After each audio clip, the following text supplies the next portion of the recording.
guys? It's your boy Dream Team Neil. And your boy Darn, we back with another video. Y'all see who we back with? We back with the legend himself, Mr. Larry Bird. We got NBA legends explaining to us how crazy good he was. So let's see. Some of these legends, you see, they got the older stamp of the certification. They may not have our certification, D Neil. We may not certify these guys to be legends, but hey, experience, I guess, equal legend. But That's true. y'all know what to do. Hit that subscribe button. Send down those recommendations. Let's see. The man from Indiana who gave us an 80s to remember by lighting up a battle between the Celtics and the Lakers will forever be heralded as one of the players who saved basketball. Bird and Magic's coast-to-coast war and jaw-dropping styles gave the NBA the boost it needed before the emergence of Michael Jordan. But for Bird, with 3 titles, 2 Finals MVPs, and 3 consecutive MVP seasons, some forget just how good he really was. Today we look at NBA players explaining how crazy good On Larry Bird Drexler was in his again. prime. Before we get into all that, if you want to win a PS5 with NBA 2K22 and Madden NFL 22 included, leave a like, comment, subscribe, and turn on notifications On everything. When speaking of the NBA's greatest of all time, there's always 5 or 10 guys that hit the list. Each carries a different generation. Yes, sir. From 50s Bill Russell to 60s Wilt Chamberlain or 70s Kareem Abdul-Jabbar, 80s Magic Johnson, 90s Michael Jordan, 2000s Shaquille O'Neal and Kobe Bryant, to today's LeBron James. Some get overlooked when they shouldn't. For example, Tim Duncan. Timmy. And others get left behind because of the lack of titles, like Charles Barkley. Tim Duncan. Do we really feel like Tim Duncan is overlooked? Like, man, they say he's the greatest power forward of all time. I feel like we got to see a lot of Tim. I don't think he's overlooked. He's just not talked about as much. Yeah. Tim was a monster, but he's not as talked about as much. Then Charles I feel Barkley. like he maybe talk about him a little bit more. Yeah. That's true. Charles Barkley definitely should be talked about more. You think so? I be looked at his numbers and I was looking at highlights and I said, bro, this man Charles Barkley was a monster. But you know how people talk about rings. If Charles Barkley made top 75, put Tracy McGrady on top 75. He's Tracy McGrady.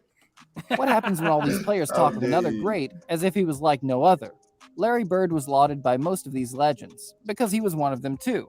He was consistent, tough, offensively masterful, and one of the first big guys to shoot many three-point shots. LeBron James spoke candidly in an interview about how he was one of the few guys ever to win a three-point contest with a warm-up shirt on. LeBron referring to the time Larry won his 3rd consecutive three-point contest. James continued, for young guys that don't know him, they think of Larry Bird as a jump shooter, but he was so much more than that. He was a passer. He averaged double-digit rebounds. He defended, he took charges. And, he's a straight-up complete basketball player, and me as a small forward. Later in his career, LeBron adapted his game to the new way of basketball, which was a charge led by the Golden State Warriors in shooting more from behind the arc. LeBron was considered a big guy, to get canceled, shooting more threes, and no doubt was heavily influenced by the fact that Larry Legend had already achieved this feat in the 80s. In another interview, when asked about his top 3 of all time, LeBron put Larry Bird firmly in there with MJ and Dr. J. Wow. 3. Larry Bird, Dr. J. Michael. Shaq had a very different opinion on Larry initially. He said he disliked Bird because he was jealous. He thought, how could this regular-looking guy do everything? Never really had a chance to play against Larry Bird, but I actually used to hate Larry Bird. I hated him. Shaq soon realized as he grew older and wiser that despite the luck of the Irish with the Celtics, Larry made his own luck when it came to shooting the ball. Shaq, at 7'1", of course, had a completely different style of game at the time. He was built to the max and used brute force to impose his will on the defense and rack up the points, blocks, and rebounds. Shaq was also faster than most give him credit for, particularly in the early part of his career. Yeah, he was gone. O'Neal runs the floor, takes it all the way. Bird was notoriously slow, which was all the more testament to his skill set, but his basketball IQ was just on a different planet. He once sank a shot from behind the backboard, which O'Neal chalked down to a fluke following a bet with his friend. Sam Vincent to Bird, and it goes. That is wild. They didn't count it. Is that even considered out of bounds? He wasn't on That's the not line. out, bro. It did. Yeah, it didn't touch none of the backboard. Sam Vincent to Bird. That's crazy. And it goes!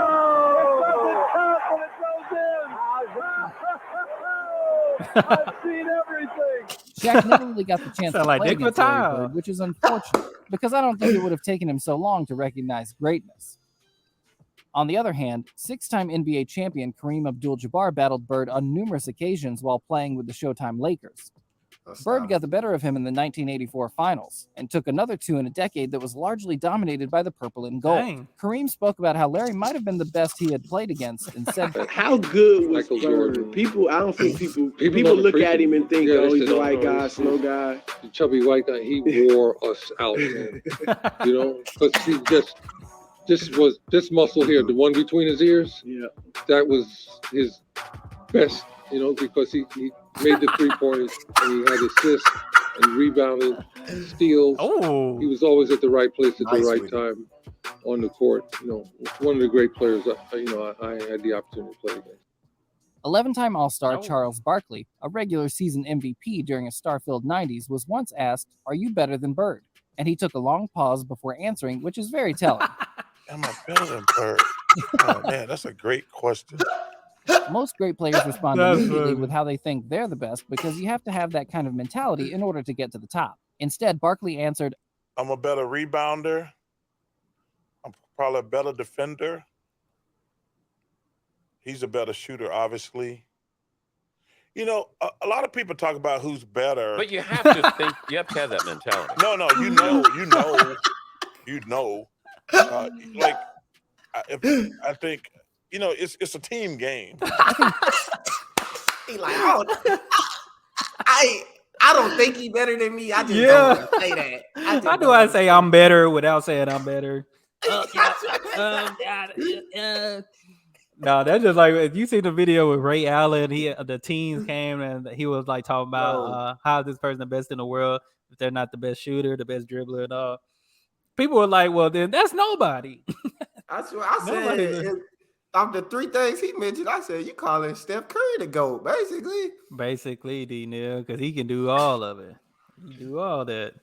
I Yeah, think I was like, Ray probably been hurt since Steph Curry passed. You know, when we seen Ray do it, we were like, "Oh yeah, Ray." Steph Curry came and did it in 2 years. come Say, on, God man. dang. deep down, he knew that Bird was a better player. And for someone as good as Chuck to be stumped like that in an interview shows you how heavy the weight of Larry Bird's legacy was. Former teammate Kevin McHale also references how unreal Bird was to play with. McHale was Bird's right-hand man while playing with Boston, claiming the Sixth Man of the Year award twice, along with 7 All-Star appearances. His story of a specific Detroit game is fascinating. There was a bit of time left on the clock, and we had beaten Detroit, and I just scored 56, and I'm walking off the court, and Larry said, "Where are you going?" I said, "I'm done." I said, "I'm exhausted. I'm tired." Larry goes, "Don't do it, man, because when I get that hot, I'm not coming out of the game." A week later, he got that hot. He looked at me at about 50 points, and he looked at me and said, "I told you." The pair would go on to win 3 titles together, and McHale would continue to tell stories that live on in Celtics folklore forevermore. A highlight being a throwback from Bird's brutal trash talk at a game in Phoenix. We have a play, out of bounds play. I'm taking it out, and Larry says, "I'm going to bust off the play, and I'm just going to come out, and I'm going to shoot a 3." And I'm like, "We're down 2." I'm like, "No, don't do that." I'm like, let's shoot a 2, please. Go to the hole, try to get fouled. Let's just get into overtime, see if we can't win this game. And Larry says, "No, I'm just going to bust a 3 on him." And I'm like, "Oh, my God." So he tells the Phoenix bench, he tells the coaches, "Yeah, I'm just fixing to bust a 3 on you guys and just go home. I'm tired of this." And he gets the ball, jumps out, busts the play, comes out, gets the ball at the slot, shoots the ball. As the ball's in the air, he kind of turns towards the Phoenix bench and yells, "Told you so." Larry's Oh my mental game was God. such that he could just open up any team and tear them apart. That's He would crazy. use See, it's hard for us to get these stories because, you know, Larry Bird, a quiet guy. He's reserved, you know what I'm saying? With no social media and stuff like Yeah, we would've he been- wasn't very talkative when Exactly. interviews, like with the media when he Yeah. was playing and stuff. he probably got a whole highlight out there like Stephen Curry shooting and turning. psychological warfare on a regular basis. Players speak of his toughness not because of his size or physicality, but because of his mind. He would impose his will on the opposition and could force them off their game That just look as like much as Shaggy he from could switch on Scooby-Doo. his. Boy, A mastermind so of trash Fred. talk tactics, Larry Bird will forever go down in history as one of the greatest trash talkers of all time. And in the 80s, that mattered. With players such as Bill Laimbeer, Hakeem Olajuwon, Magic Johnson, and the eventual emergence of Michael Jordan, Bird did what was necessary in order to gain that mental See, they edge that took him named over a the few top. star. everything. James Worthy, The 1988 Finals MVP simply stated that Larry was trash talking all the time, but the problem was he could back it up. Yeah, he could back it up. So when you're arrogant and you can back it up, you're not arrogant. You're just good. and Larry was good. Facts. Even Werther's former teammate Magic Johnson spoke on the fact that he had a real dislike for Larry Bird as far back as their college playing days for the very reason that Larry would constantly get the better of him.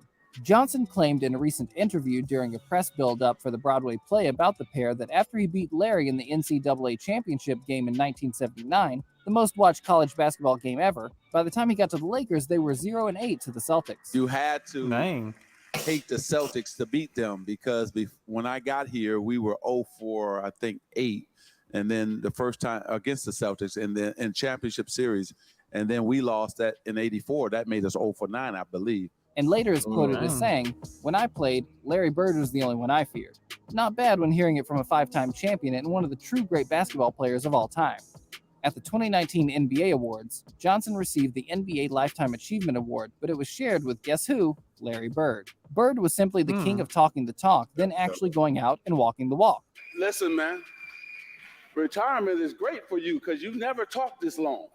Dominique Wilkins recounted one of the most famous games where Larry Bird promised Kevin McHale he was going to break McHale's record against Atlanta. Wilkins said, He got so hot in that game that you talk about that patented step back. He was doing that step back, and he switched it to his left hand 3 separate times in that game.